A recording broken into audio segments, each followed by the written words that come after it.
জয় হিন্দ জয় ভারত বন্ধুরা। তোমরা দেখছো তোমাদের প্রিয় ইউটিউব চ্যানেল মা অনলাইন পয়েন্ট। তো আমাকে অনেক ক্যান্ডিডেট বলছে, দাদা তুমি এসএসসি জিডি সম্পর্কে কিছু বলো। ঠিক আছে, এসএসসি জিডি সম্পর্কে আমি হিন্দি অতটা ঠিকঠাক বলতে পারি না, সেই ক্ষেত্রে এই ভিডিওটা বাংলায় বানানো।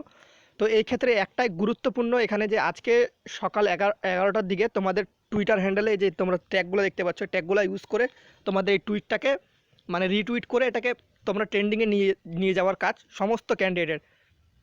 সবাই মিলে করি কাজ, হারিজিতি নাহিলাজ একটা কথা আছে। দেখো, এসএসসি জিডি যে কনস্টেবলের যে ক্যান্ডিডেট আছে, এই ভ্যাকেন্সিটা প্রায় 3 বছর হতে চললো। এসএসসি যে ডিপার্টমেন্ট এতই স্লো, কোনো কাজ করে না ঠিকঠাক করে, ঠিক আছে। তো দেখো, সবাইকে এখানে একটাই কাজ, মানে এই এই টুইটটাকে তোমরা যে করে হোক ট্রেন্ডিংয়ে নিয়ে যাও। আর সবার একটাই দাবি, এসএসসি জিডির ওয়েটিং লিস্ট বের করতে হবে।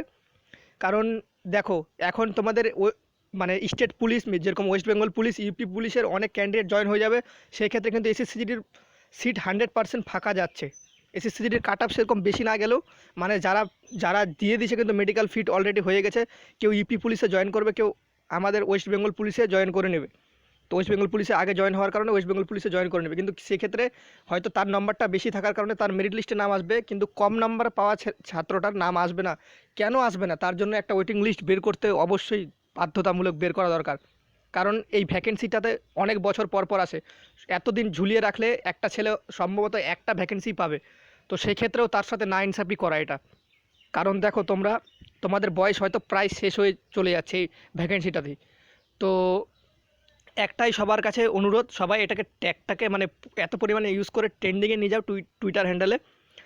সবারই একই দাবি থাকা উচিত এসএসসি জিডি সম্পর্কে, যে এসএসসি জিডির ভ্যাকেন্সি ইনক্রিজ করা হোক, নর্মালি 10,000 প্লাস ভ্যাকেন্সি করা হোক, ওয়েটিং লিস্ট বের করা হোক। আর ওই এসএসসি জিডির যে জয়নিংটা, সেটাও খুব তাড়াতাড়ি করা হোক। রিমেডিক্যাল প্রসেস কমপ্লিট হওয়ার পর 1 মাসের মধ্যে যেন তারা ফাইনাল প্যানেল বের করে দেয়। এক্ষেত্রে অনেক ছেলে সুবিধা হবে। অনেক ছেলে ডিপ্রেশনে চলে যাচ্ছে, ডিমোটিভেট হয়ে যাচ্ছে, যে এসএসসি জিডি এতদিন ধরে ভ্যাকেন্সিটা চলছে, প্রায় 3 বছর হতে চললো। আদার্স দেখো, স্টেট পুলিশ সমস্ত কিছু ইন্টারভিউ করোনা ভাইরাসের মধ্যেই চলে যাচ্ছে। ওদের বেলা করোনা ভাইরাস নেই, কিন্তু এসএসসি জিডির বেলা করোনা ভাইরাস, এটা ওটা বিভিন্ন ধরনের এটা ওটা। তো ভ্যাকেন্সি বাড়ানো 1 নম্বর পয়েন্ট হচ্ছে, ভ্যাকেন্সি বাড়াতেই হবে অবশ্যই। দ্বিতীয় নম্বর হচ্ছে ওয়েটিং লিস্ট বের করতে হবে। আর তৃতীয় নম্বর হচ্ছে যে যে মানে সবাই যে পুলিশ বিভিন্ন ধরনের ডিপার্টমেন্টগুলোতে জয়েনিং করে নিচ্ছে, তার জন্য কিন্তু ওয়েটিং লিস্ট বের করা সবার পক্ষে দরকার। তো প্লিজ তোমরা এই টুইটার হ্যান্ডেলে এই যে তোমরা ট্যাগটা দেখতে পাচ্ছ, এই ট্যাগটা ইউজ করে আজকে 5ই সেপ্টেম্বর সকাল 11টা থেকে ফুলফিলভাবে টুইট করতে আরম্ভ করে দাও, যেন এটা ট্রেন্ডিংয়ে যায়। ট্রেন্ডিংয়ে সবাই মিলে যদি কাজটা করি আমরা, তাহলেই এটা সফল হবে। ঠিক আছে? তো ভিডিওটা এটুকুই ছিল। দেখে ভালো লাগলে একটা লাইক করে দিও, প্রচুর পরিমাণে বন্ধুদের সাথে গ্রুপে গ্রুপে শেয়ার করে দিও। জয় হিন্দ জয় ভারত। দেখা হচ্ছে পরবর্তী ভিডিওতে। ততক্ষণের জন্য তোমরা ভালো থাকো, সুরক্ষিত থাকো।